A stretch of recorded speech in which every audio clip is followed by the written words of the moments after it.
მე მაქვს ჩემი ნაკლოვანებები, მაქვს უკრატესობა როგორც ყველა ადამიანს, ვამაყობ და მე ვკამათობ ჩემ მეგობრებთანაც კი ვისიც არ მჯერა, ეხლა იმას ვერ გავაკეთებ, არ მჯერა ერთპარტიული მმართველობა, შემიძლია თქვა ეს. არ მჯერა, გესმით, აი არ მჯერა.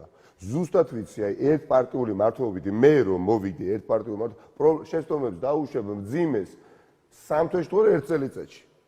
არ მჯერა, მაგრამ ჩემ შეცდომას თავი დაანებეთ, ვერც თბილისი, ვერც ქალაქი, ვერც კასპი და ვერც გორი და ვერც ბათუმი და ვერც ქვეყანა ვერ განვითარდება და რაც უფრო მალე შევეჩვევით განსხვავებული პოზიციების მოსმენას, მე შეიძლება არ მოვიწონო, არ მომეწონოს, ანუ ჩვენ ყურებს არ ესიამოვნოს, მაგალითად, რომელიმე ცალკე აღებული პოლიტიკოსის, ჩემი კოლეგის განცხადება და პირიქით, ხო, მაგრამ უნდა შევეჩვიოთ ამ ყველაფერს და თუ ჩვენ ამაზე ვერ ვეჩვევით, თუ ეხლა ვიღაცა გამოვიდა და მამუკა ხაზარაძემ გააკეთა განსხვავებული განცხადება ნაციონალურ მოძრაობის რომელიღაც ამორჩევას არ მოეწონა, არ მეგავაკეთებს ეხლა მაშინ ანუ ამ ბოჯადოებული წრის გარღვევა გვინდა რა არ მინდა მარტო მე ხელს არათუ არ შეუწყობ შეუშლი მეთქი არ მინდა და ზუსტად ვიცი სერიოზული პრობლემების წინაშე დადგება ნებისმიერი ხელისუფლება თუ კი ის იქნება ერთპარტიული მმართველობით წარმოდგენილი განსაკუთრებით რუსეთის ფედერაციის მზარდი აგრესიის ფონზე,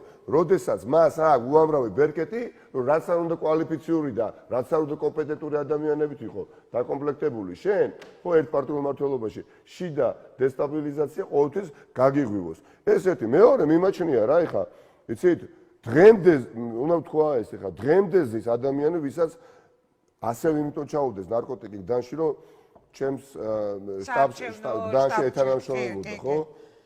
და თავის დროზე რატომ ბევრი ვერ ვილაპარაკი ამაზე იცით გაქანებული კამპანია იყო და გდანში არჩევნებამდე ერთი ტური იყო ერთი კვირა იყო დარჩენილი და ჩაუდეს ამბიც ლიფში ჩაუდეს და სხვა ვერ ამოვიღდა რატო იცით იმიტომ რომ როდესაც ოჯახის წევრებს დაველაპარაკი ბევრი ფიქრის შემდეგ თქვენ ეხლა საჯარო განცხადება რო გააკეთო და პოლიტიკური შეფასება ვიცეო რა თქმა უნდა ძალიან ნორმალურად არ შეექმნათ პრობლემები ციხეში.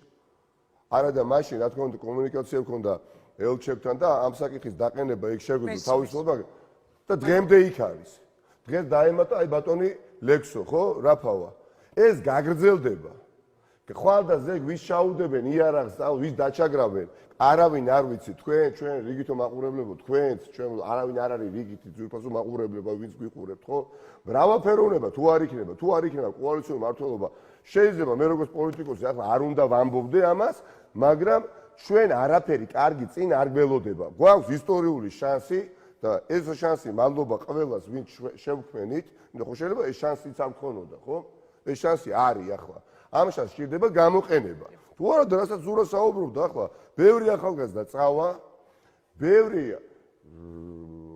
ჩვენი მშობლების თაობის წარმომადგენლების, ვისაც გაცილებით უჭირთ ადაპტაცია საზოგადოებრივ ცხოვრებას და ვიდრე ახალგაზრდებს, ისინიც კი იკავებენ გზას და იცლება ეს ქვეყანა და არაფერი რა, გავლენ დარჩებიან საჯარო მოხელეები, რომლებსაც ეხლა ძალდატანებით ეკაჩებიან 28 ოქტომბერს თავისუფლების მოედანზე და ავალები ყოველი პოლიციელის თვის დავალება გაცემული აქვს, რომ 5 ოჯახის წევრი ან მეგობარი აუცილებლად წამოიყვანონ და ეს ყველაფერი გაკონტროლდება.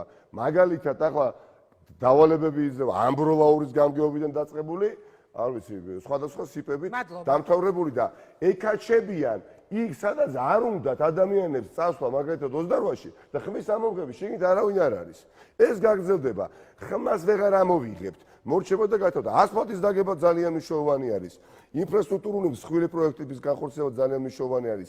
საინვესტიციო კლიმატის გაუმჯობესება ძალიან მნიშვნელოვანია, თუმცა იმაზე რაც ვსაუბრობთ, ის არ მოვაწესრიგეთ, ეს არ გახდება მნიშვნელოვანია, მაგრამ თუ კი ადამიანის უფლებები ხახნო არ იქნება დაცული, ჩალის ფასი ყველაფერი და ვერ იქნება დაცული, თუ კი წულუკიანი და დაწყებული რიგითი პოლიციელი დამთავრებული ერთ ტექსტზე არიან გასწორებული. შემდეგ სწორედ პოლიციელების თემას უნდა შევეხოთ, როგორ ტოვებენ სისტემას ძალოვანები, მას შემდეგ რაც ისინი იგებენ, რომ მათ ყოფილ თანამშრომელს თუ კოლეგას იარაღს უდებენ სწორედ არჩევნების გამო, იმიტომ რომ ისინი არ გულშემატკივრობენ ქართულ ოცნებას.